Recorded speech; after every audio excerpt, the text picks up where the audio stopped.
welcome to the Seahawks podcast. I'm your host, Brandon Schultz, and I am joined by a couple of my good buddies, Clinton Bonner and Adam Emmerich. And if I'm smiling, it's only because, I'm not super happy, but it's giving me an opportunity to gloat as the only member of Team Tear It Down, in that at least I guessed correctly, and I can gloat about it until we get to the regular season and we start sucking, and then it sucks.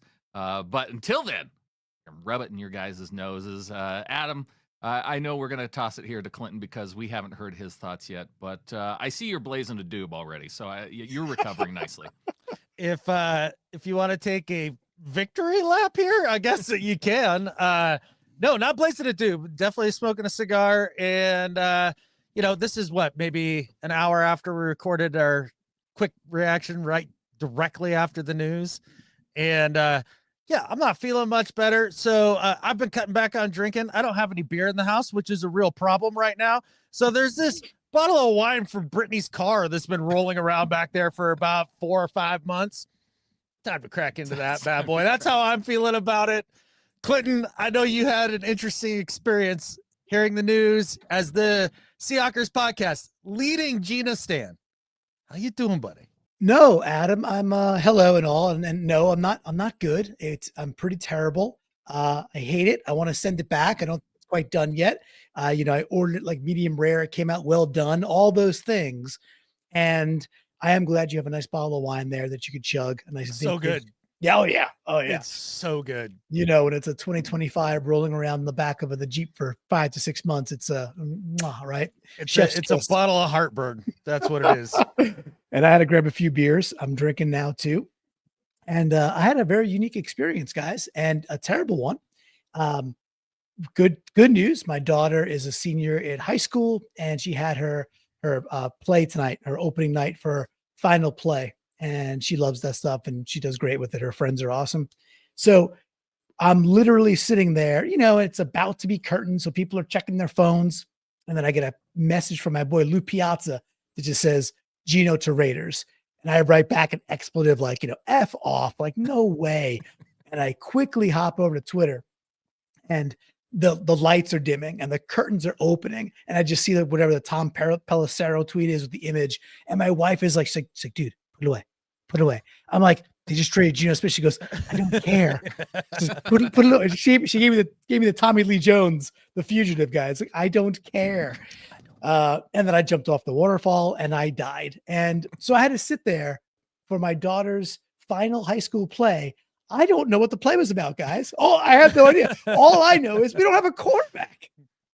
Well, it proves you're a good dad, Clinton, that you didn't go running out of the room. You stayed there. And you were at least present, it sounds like. So that's good. I was physically, I want to know, there, the thought process through the end. Like, what are the main questions that you have all throughout those 2 hours? Like, is it what exactly, what pick was it? Are there any other moves happening in the meantime? How am I going to change my background now? What player am I going to use now that Geno Smith can't actually be behind good. me? Yeah. Yeah. So I did know the compensation, and I just kept thinking, is there more? And by the way, the compensation's fine. It's like, whatever. To me, that's not the point. A third rounder, a pretty high third rounder, is not the end of the world. The end of the world is not having a quarterback in the NFL. That's the end of the NFL world.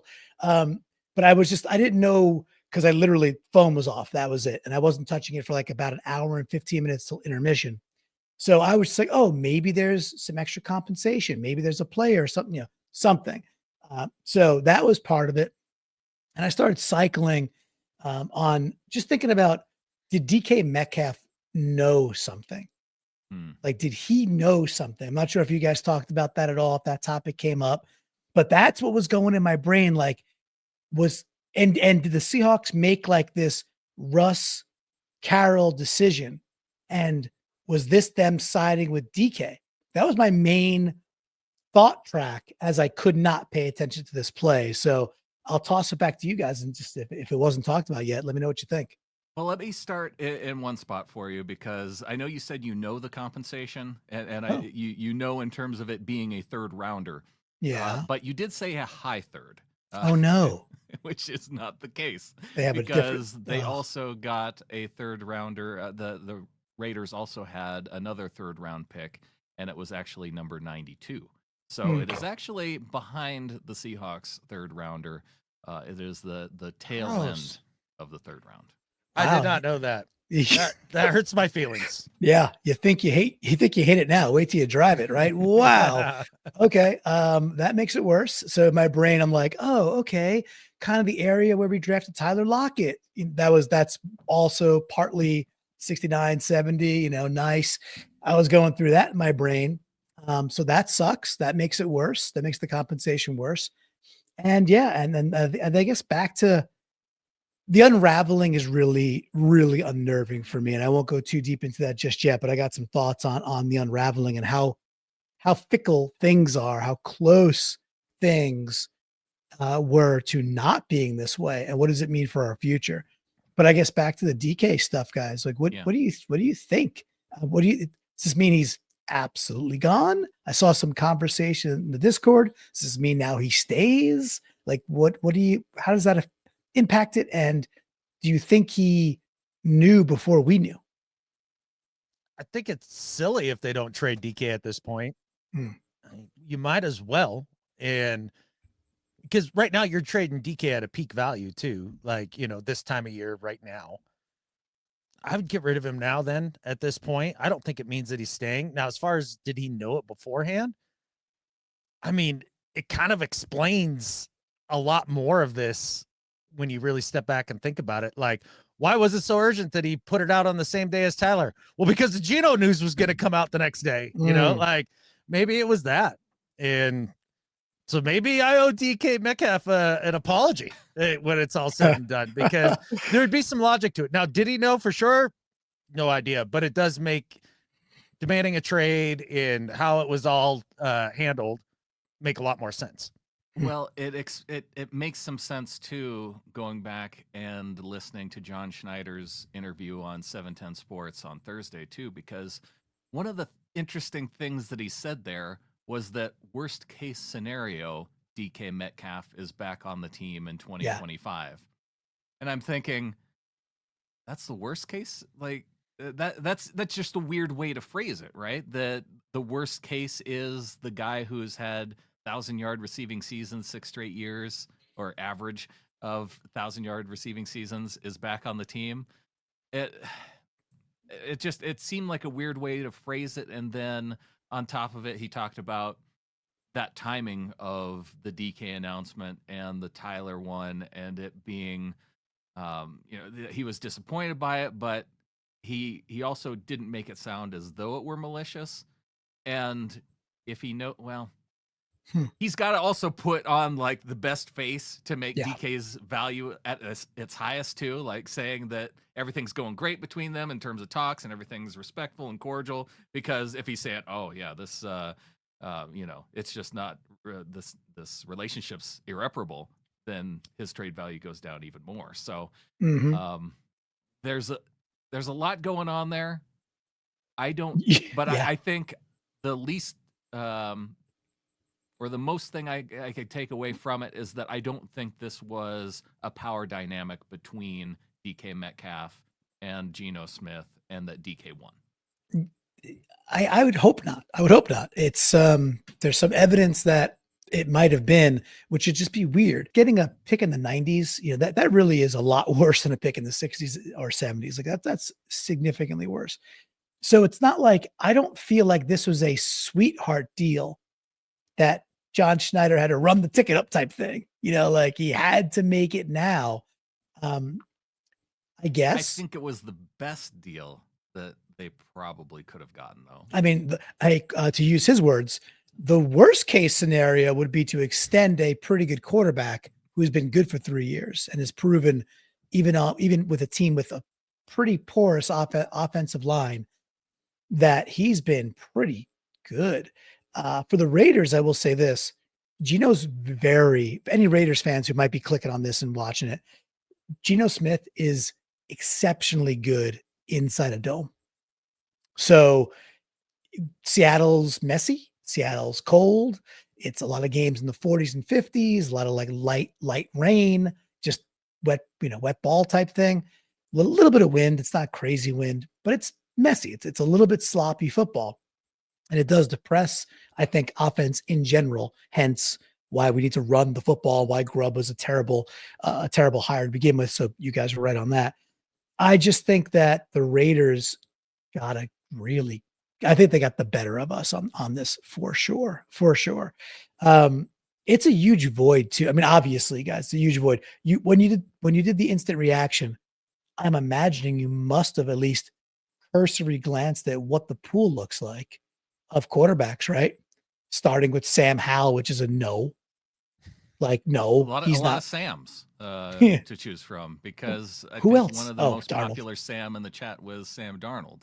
And the reports out there that the Seahawks may be exploring that. But I've also seen some reports that maybe Sam Darnold is he might stay in Minnesota too. So if he's staying in Minnesota, then that depresses the pool a whole lot more.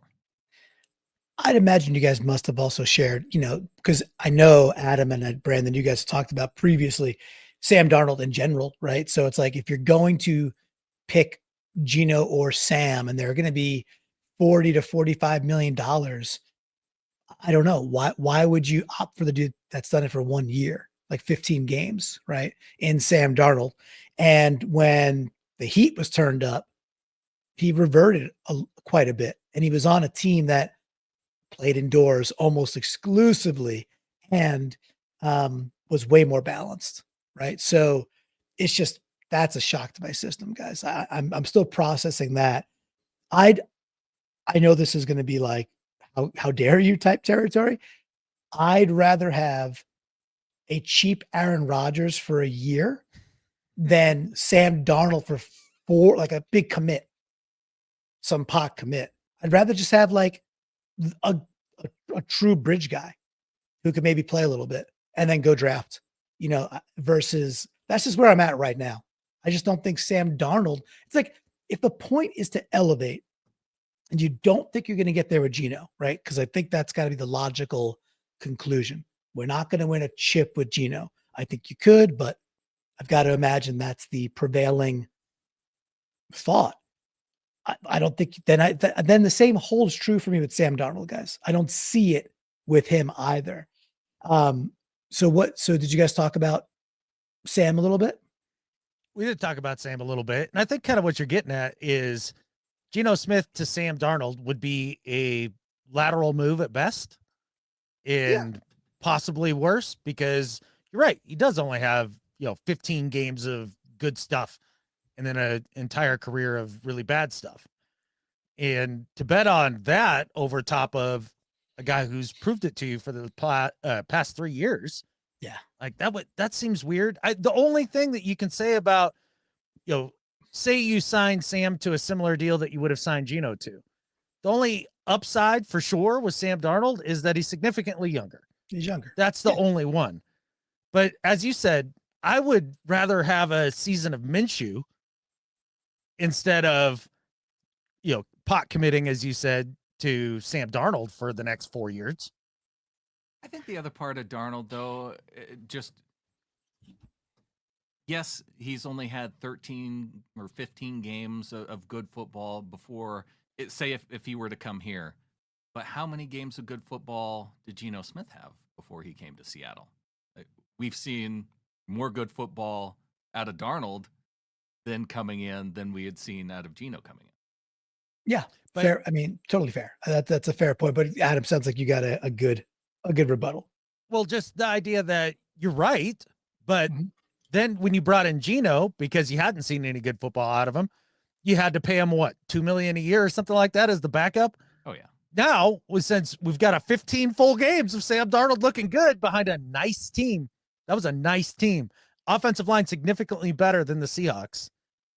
Like, I don't know. At that point, it just doesn't make sense to me.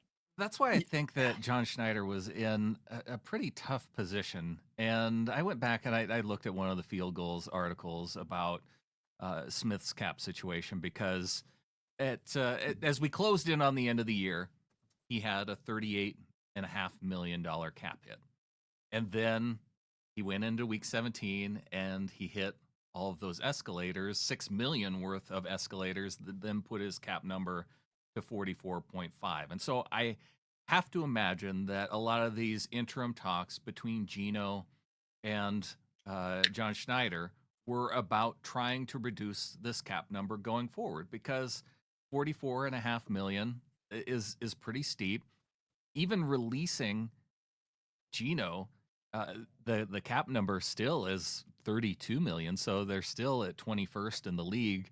Yikes. It puts their dead cap number at 50 million, because 13.5 of that was part of Geno's contract. So you're paying him 13 million not to play here. I think Geno does get to keep that escalator with the trade now, because the Raiders take that on. But the good thing for them is that they don't have the bonus money. So it ends up being a $31 million cap hit for next year for them, which that probably makes a little bit more sense. It's really tough to know without knowing exactly how the negotiations were going, because if Geno really wanted to dig in his heels and say, pay me at the 44.5 million number, that makes it really hard for Schneider to move forward. And I have to think that had to lead then into part of the trade. But does it make it hard for John moving forward? I mean, what leverage does Geno Smith have, by the way? I mean, he could have cut him and then said, if you want to come back for this number, then we'll do that.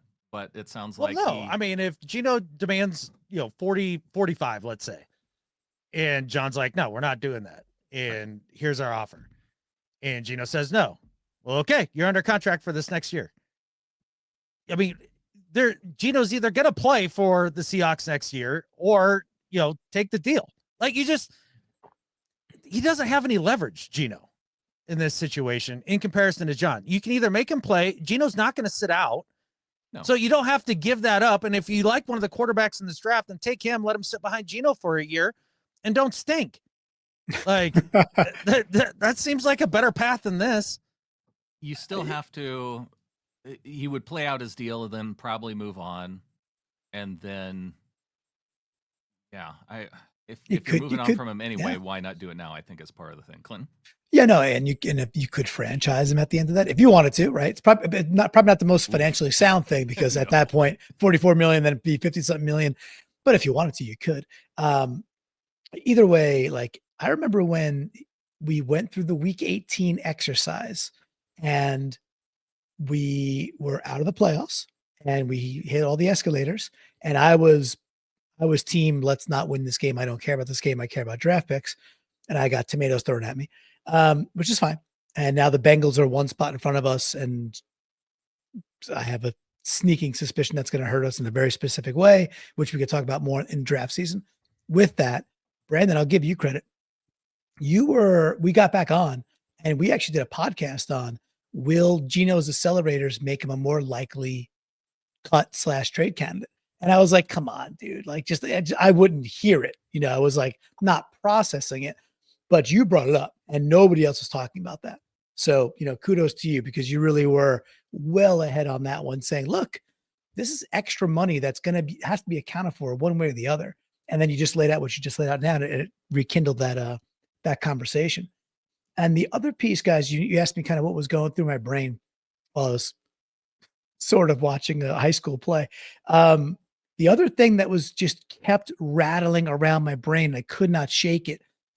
We went 10-7. We were a 3rd-and-1 conversion in overtime, and then a 4th-and-1 conversion in overtime versus the Rams away from putting them away for the season. And I realize you can't, turn back the clock, all that stuff. It can't have a revisionist history, but we were a yard away from putting the Rams away at that point in the season. If we win that game, I don't know if it all happens the same exact way, butterfly effect type stuff. However, let's assume it does. We win 11 games. We win the freaking NFC West. Now, does that mean Grubb is his head's down the chopping block, right? It's just such for me, a crazy divergence to say we were a yard away from 11 wins and a NFC West championship. And then who knows what happens in the playoffs? Probably not winning it all. Like, obviously there was some. I don't think we're beating the Eagles. Exactly. Which is fine. But you never know what happens in the playoffs if you get in. So, try, shoot your shot. But to go from that to being a day and a half away from free agency, and now what, 40 days away, 45 days or so, math is bad right now, from the NFL draft, 50 days, and we don't have a starting quarterback. That's nuts to me, guys. And I don't know if you talked about that swing at all, because that is dramatic.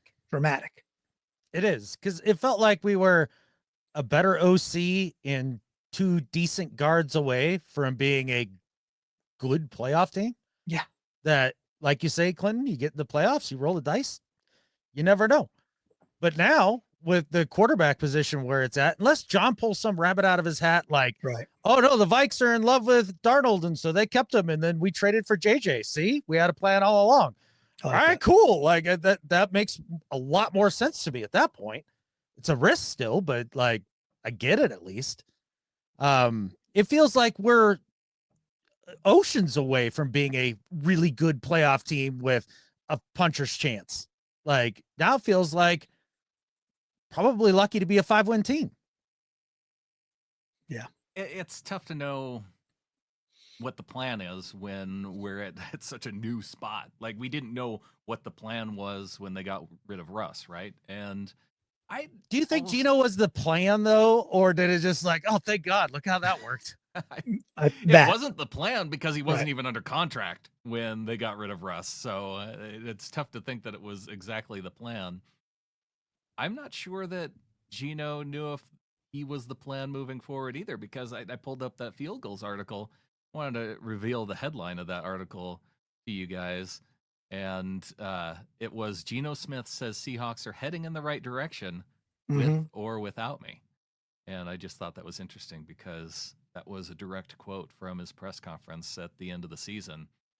And it doesn't sound like a guy who's completely bought in with it moving forward, if with a year left on his contract, if he's saying with or without me. I remember that now. And again, thank you for bringing it back up, because it was like, I remember it hit me at that moment being like, it's odd phrasing, but I brushed it off as just that. It's odd phrasing. And now it's, either apparently not odd or, coincidental. Regardless, it's heavy. It's heavy, right? Because now it's hitting you. And the danger, guys, which we're all of a certain age. So we have been around quite a while to watch the good and the very bad of Seahawks football, and like the doldrums and like the below the doldrums, not just like there's no wind in your sails, but you're in a whirlpool and you're not getting out for several years. I don't know what you're talking about. I was a Cowboys fan during those seasons. So I had ejected from my Seahawks fandom after Dave Craig and Steve Largent left. And I was on board the bandwagon for Emmitt Smith and Troy Aikman. Then Adam was a Bills fan at this era. So I'm the only poor sap that, sat through the 92 Seahawks. I know Bloomy's sitting out there being like, no, you're not the only one, dude. So the biggest, a couple of times now, maybe 3 or 4 times, I'll bring like my business world into this. And I've talked about like the power of what's a platform. Like, what is a platform? And when you talk about like a really good technology company, a platform, they're really strong because they could deploy quickly. And why can they deploy quickly? What it comes down to is they have the ability to absorb change much faster than other organizations. Like, that's why they're faster. Change hits, but they're able to retool. And because they built things soundly, they're able to get back to market with something interesting. It might not hit, but they could take their shots. My biggest concern is that starting in, what was it, 99 with Holmgren, and really Paul Allen deserving all the credit, right?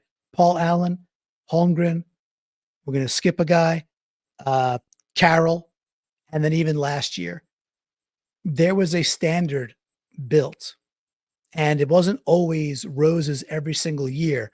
But if you go 20 plus years and you're really often quite good and you go to 3 Super Bowls, you're doing a lot right. And the biggest fear is it could go away quickly.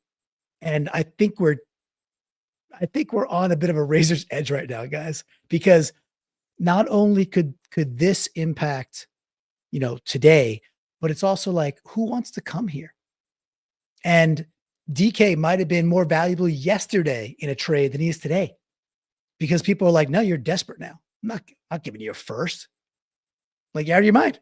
Right. You're getting a second. Jones, like we talked about, do you Correct. sign Ernest Jones? Does Ernest Jones want to stay? All of it, right? It's a big time domino effect. And for me, it's way, it's more connected than, at least I don't know if people are talking about that. That's how I see it. And I unfortunately think that it could really result in it like forcing your hand to be like, okay, we don't have a choice but to tear it down. And boy, do I hate that. So Adam, I see you nodding, bud. Yeah, because that's kind of what I was trying to express in the earlier episode, even though it was way madder at that moment. But you had like, less some wine people and fewer cigars. That's right. And also like an hour more to process things. But long story short, like a couple people are saying, well, you just kind of fear change, and it's like, no, I don't fear change. Like what you're painting there, Clinton, is an actual real scenario where you end up the Cardinals. Like, before you know it, right? And that's a real thing. And that's something that you should keep in mind. But it's not that I fear change. It's that there doesn't seem to be a real logical plan here. Like that's the part where we're like, I don't know, maybe the Vikings are crazy enough to give up JJ McCarthy. Then it'll be okay. Then it'll be okay. Like, there doesn't feel like there's a real plan, at least for this 1 year. Maybe it becomes more clear after 2 or 3, but yeah, you start sucking for a little bit there, you can spiral into more suck. And that's the thing that concerns me. And it's a big risk doing this. It is a big risk. And that's why when we go back and we were talking about the double down or tear it down, it's tough taking a risk. But I think that if you're going to take one, this happens to be the time. You have the coach. Geno Smith said it. The Seahawks are heading in the right direction, right? Like he can see the coaching staff. I mean, at the time, I guess Ryan Grubb might have still been the offensive coordinator, but you've got Mike Macdonald as the head coach, and the one thing that is clear about this staff that wasn't clear the Jim Mora year, like I feel confident we have the coach that we want to move forward, and so as long as they can find a way then to build an offensive line that can hopefully protect a quarterback, but they didn't do a very good job with Geno, then the defense is in the right spot. They have JSN, who can be their number one receiver if they decide to move on from DK Metcalf. It's a deep running back draft, so if they decide to move on from K9, like that might be kind of smart too, because you don't want to necessarily pay him if you're going into a rebuild mode. But to have the coach at the top and to know that direction and that culture is going to continue, I think that's a big part that a team like the Cardinals has continued to struggle with forever. I think you're right. So like in my heart of hearts, I love your argument and I love your logic. And I love you, Brandon.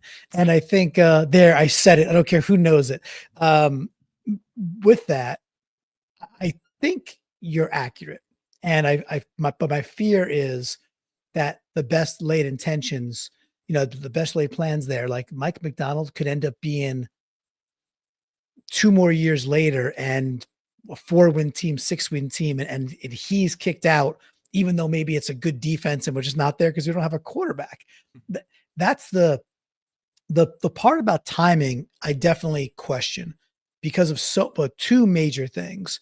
Number one, like I almost can't believe John Schneider is rolling the dice the way he is at this point in his career.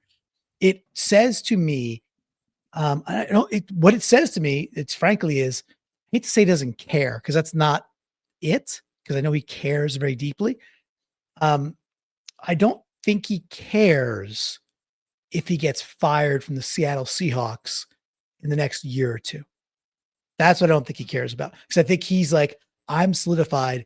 I can go get other work or I don't need it. So that's not, I don't care about my day-to-day. I don't care about the team. I don't think he has any fear of getting fired at this point, which I think could be dangerous.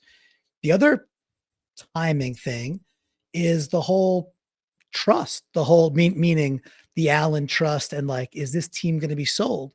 A couple of years ago, I was on the pod saying, there's no way they're trading Russell Wilson. This team's supposed to be sold in a year or 2. And it'd be horrific to tank now because you'd hurt the valuation of the franchise by quite a bit. You could. Those 2 things are still screaming at me. So I don't know if there's one or the other that speaks more to you, but guys, what do you think? It does feel a little like you're getting a bit of the YOLO tenure of John Schneider, right? Yeah. Like he's like, you know what? Like, I think this is the right move. I'm going for it. And man, if I get fired for it, then so be it. And maybe that's the swagger you want out of a GM. And maybe all this is going to buff out just fine. As Brandon kind of says. I don't know if it's just the GM, though. It might be the pairing of the GM with a 1-year head coach that says, hey, I want to build this team in my image. Let's dial things back and let's go for it. And we're going to do it in our image, if you're talking about the GM and the coach, but we're starting over new. That like, we can really turn the page on the Pete Carroll era now. Yeah. I think that's a valid point. But if that's the case, if we're just going to turn the page and we're going to start a new era and everything, why didn't we make these moves last year? I think Joe Van Tassel. We didn't know if Coach Mike was the guy last year. Okay. I guess. They paid him like the guy, though. But here's the thing. So if you're going to trade off DK, get draft capital, and trade off Geno to get draft capital so that then you have draft capital to go draft a quarterback this year, next year, up towards the top of the draft, why don't you do that for last year when there's 6 good-ass quarterbacks there to be taken, right?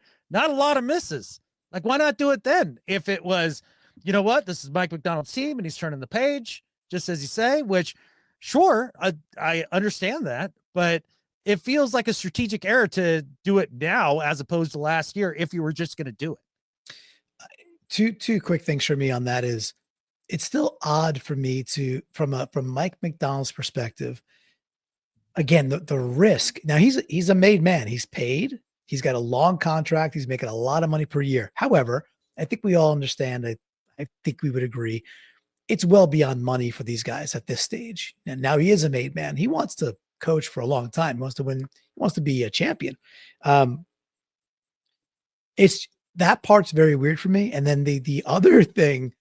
That one last thing, I'd say the third thing I was thinking a little bit about during the play was, what is Clint Kubiak thinking right now? Like, he walked into a room with let's call it a top 10 to 12 quarterback, 8 to 12, any way you swing it. Great wide receiving core, just a kind of a team with a lot of good, just respect around the league still. And a couple of days later, it's kind of shredded. So I don't know. I would imagine. Do you guys think that Kubiak has buyer's remorse, or is he just happy to get a chance? I don't know. He's got the right. Going back to the Saints. No, it was go back to the Saints, but I may be going somewhere else. I don't know. I don't know. Just I feel like he's got to be looking. Be like, this is not what was promised. I think if John Schneider doesn't actually do something about the offensive line this season, Kubiak is having the worst day of his life. Yeah, Like, we all I mean, are. that's really it. It's like, okay, if we're doing this, then are we going to fix the fundamental flaws? Because that's why you do a teardown like this, is that you're going to fix the fundamental flaws finally. Okay, fine. If that's what we're doing, then that's what we're doing. But let's make sure and do it. And we haven't seen that out of John, and Brandon's had his skepticism, and I think it's rightfully placed. Brandon, I'll toss it back to you in a second. What I want to say to set you up is I think you were also the only one of the three of us, you count Phil in there for the four of us when we talked, that was like, there might be a path where our quarterback is Justin Fields. And we just, because he just let him go do it, right, for a year and go fix the things you got to go fix. And again, for all the reasons I stated today, I'm like, no, why would they do that? It's too risky. It's too much risk from Snyder's perspective. Why would Macdonald squander a year or two of his early career? And with all that, Brandon, you might be right. You might have been right the whole freaking time. And now they've got to go bring in, I don't know, somebody that's just like Tavares Jackson. Okay. Right. And it goes back to something I've continued to say even when we got rid of Russ. It's trying to pick from the best of the bad options. And, I don't consider Justin Fields like a great option, just as I didn't feel at the time that Baker Mayfield was a great option. But I thought he was the best of some of the bad options there, which I included Geno Smith into. Both of those guys ended up working out pretty well. They both become guys who could take their team to the playoffs. I don't know if Justin Fields could be that guy.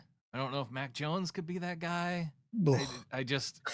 But those are the options now that you're dealing with as a franchise, apart from maybe trading for some guys that I know at the time too.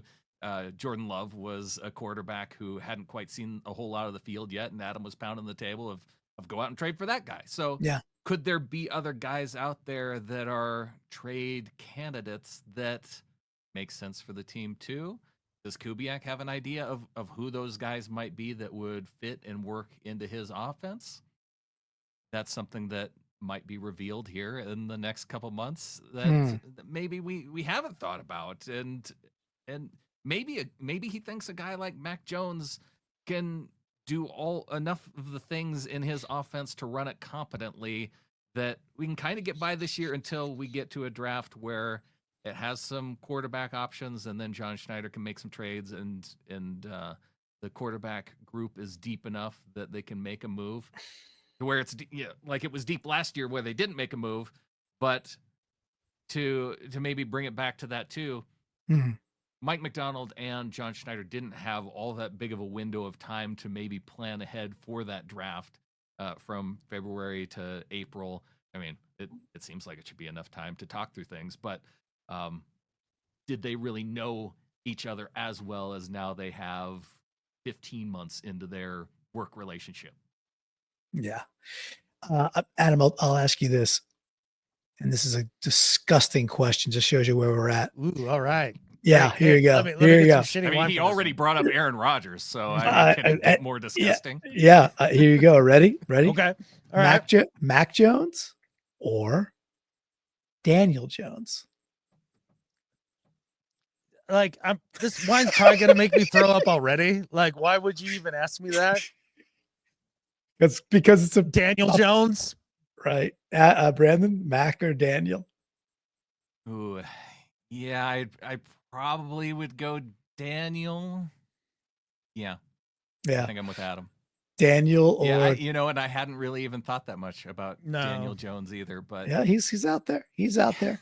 But I mean, talk about guys that could. Because what did he do, with the Giants a couple of years ago with Dable's first year when they beat the Vikings in a playoff game? Oh, yeah. And he ran the offense. Yeah. He could be Tavares Jackson level. Oh, he absolutely can be. This is exactly my fear. I don't I was miserable for Charlie Whitehurst and Tavares Jackson and all the other guys that they would do these weird sideways deals for and be like, trust us, he's actually going to be good. Yeah. Like, So, like, they hit on Russ, and then we were all like, oh, okay, now we trust you. any of Like- those dudes at that level where they could actually scrap out 6 or 7 wins, that's people. Here's the thing: people would make the equivalence that was Geno Smith, and that's where you all are wrong.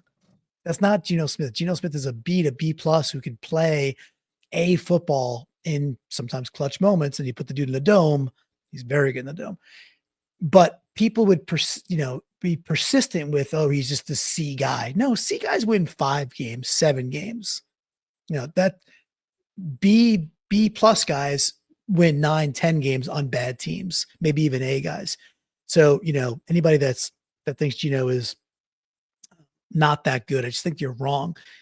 True They're the same people that think that DK Metcalf's not that good, that he's a bad route runner with hands that aren't good. So, well, yeah, I mean, Geno's like a half a tick below Hasselbeck, right? Like, if you're kind of looking at how good a quarterback is, like, he's just a half a smidge below Hasselbeck. Like, I think they're really damn good quarterback for a chunk of time. Yeah. And good enough that at the minimum get you to a Super Bowl. In Hasselbeck's case, get you to a Super Bowl and have to play 2 teams, in the refs and the Steelers. So. Yeah.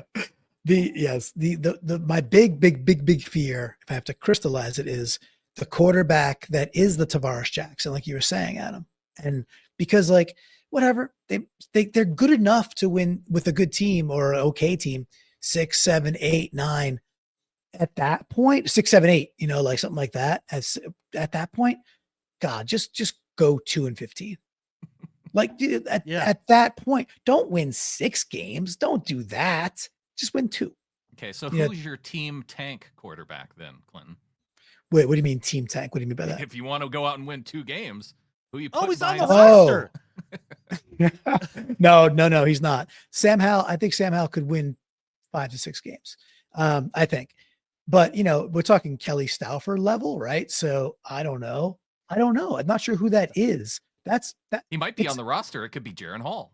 That's true. He could probably finagle his way to 4 wins. The thing about doing that, and I know that's what people who are team tank, they just want to put a guy out there that will lose you as many games. Yeah, I don't want to be team tank. That's not the best format for keeping veteran players' bodies on the team either. No, it's horrible. You have to tear. You have to totally tear down, which 3 days ago we were pretty far away from, and now we're really close to. Because you just talk about all your stars. Why would Leo Williams spend, his year 32, 33 as an athlete in Seattle? Why? What's the attraction? There's no sales tax. Cool. They still tax you for playing in different states anyway as an NFL player. It rains. It's kind of cold. You're tucked away. It's beautiful, but you don't start your tour on all the things to dump on Seattle about. No, and I love Seattle. It's just that, like, it's like when Buffalo is bad. Now Buffalo got into a groove with a great quarterback, so it became something, but it only lasts for a little bit. Like, for a huge chunk of our life, it's been like, no, nobody goes to Buffalo. It sucks. Yeah. Why would anybody live in San Francisco? Let's go to there. I agree. Seattle all the way. Seattle's a cool city. I love Seattle. I do have my candidate for Team Tank, though. If we get to have a QB for Team Tank, it'd be Gardner Minshew for sure. Like, he's gonna win 5, 6 games. No, he'll win 4 games because he's gonna get hurt, and then you got to put in, like, Sam Howell, God forbid, and, like, you'd still stink, but it would be fun for a while. He gets to return back to Washington. Yeah. He gets to wear. If he needs somewhere to park his van, he can be here for the summer. It'll be cool. I'm having a hard time finding. I hear you about Minshew. I don't think I understand the injury part is the part where I was like, okay, maybe you got a point there. Kirk Cousins is not team tank. That's team win 6 games. Rodgers is not team tank. Brandon, do you have pretty easy? We've seen that enough. Why would Mike Macdonald bring that into his culture? Like, he just wouldn't. I understand that, but why would they do the things they've done? Leading Don't us to right bother me now. with your facts, logic, and reason right now, Clinton. All right, I'm drinking my bottle of copium here and trying to deal with the fact that, like, we traded away a very good quarterback for a low 3rd round pick. And we have zero plan for a replacement, which is super Gross. cool. That's where I'm at. Like Joe let's Joe not go Flacco? zero plan. Let's go with the plan has not become clear to us as fans yet. Well, even if we come up with a crazy plan, like here's a crazy plan. Somehow the Jags decide they're done with Patrick Mahomes. Right. There you go. But like, this is maybe just a titch more realistic. I don't know. Okay. We have to go realistic somehow. No, not really. Like, so you call up the Jags and they're like, yeah, we're done with Trevor Lawrence. And you're like, cool. And you end up trading for Trevor Lawrence with that big contract and a guy who, looked good for 3/4 of one season and was, all this promise. Like, that's about as good as we can get right now with all of the options that are out there. And it would have to be crazy and not that great. So that's when I say no plan. I'm like, I'm looking at as many, even the crazy options don't even seem like viable options. Yeah. Actually, the Trevor Lawrence plan wouldn't be that crazy. That's not that crazy, right? Well, no, that's pretty good. But Bloomy has been talking about Trevor Lawrence being like the dude to go pluck, like make a deal, go get Trevor Lawrence and bring him into a better organization. Okay. So he's been on that one for a couple months now. So just want to give credit. I just want it to happen for Bloomy. I don't know. Okay, as far as salary cap contract stuff goes, he has option proration numbers in his contract that I think would be dead cap money if I'm looking at his contract correctly. If you look at just his base salary, he's making $2 million in 2025, $2 million in 2026, $6 million in 2027, and $11 million is his base salary in 2028. So it's like real affordable if you go out and trade him and you're just taking on base salary, and he's under that contract then for the next 4 years. Okay. This is how crazy catfish gets born right here. I don't hate it. I hate it less than trading our quarterback for a late 3rd rounder. It's the Jaguars something. do that though. No, they have to not be a million years done with him. Like what are you trading for him? Right. And they have him on the team. Yeah, right. And they have, that's true. And then they love their wide receivers. And they have Mac Jones was their backup last year, right? When Trevor Lawrence got hurt. So they got Mac Jones sitting there. I think I've eventually found our 2 and 15 guy though. Pretty sure I got him. I had to do a little research. This guy can't win more than 2 games in the NFL. So if we have to go that route, Easton Stick. If we want to tank, we want to win. If we want to win a game or 2 by just luck, Easton Stick. You make him the quarterback, and you'll be picking 1 or 2. Hey, but I like that better than winning 6 with. I would rather take Jacoby Brissett at that point. But Brissett's going to win 5 games at least. I got a guy who's going to win 4 games because he is a loyal person that will be loyal to the franchise. And if you need him to go out and only win 4 games, that's what you're paying him to do. Mm-hmm. And it's a reunion tour with Russell Wilson. Russ. I'm not going to lie. I wouldn't hate it. I wouldn't hate it either. I'd embrace it. Because that's where we are right now, right? Because with all of the options out there, there's just not a ton of them. I mean, if we're only interested in Sam Darnold and Sam Howell, like maybe we could dig up Sammy Catfish Baugh too. Like that's kind of where it feels like things are, after this trade. Now, again, all this might sound stupid in like a month when something brilliant happens, but boy, it's hard to see it. All right, gentlemen. Well, let us then all toast to something brilliant happening in the next 4 weeks. To something brilliant. And I think with that. Oh, there's only one thing left to say. Go Hawks. Go Hawks. Go Hawks.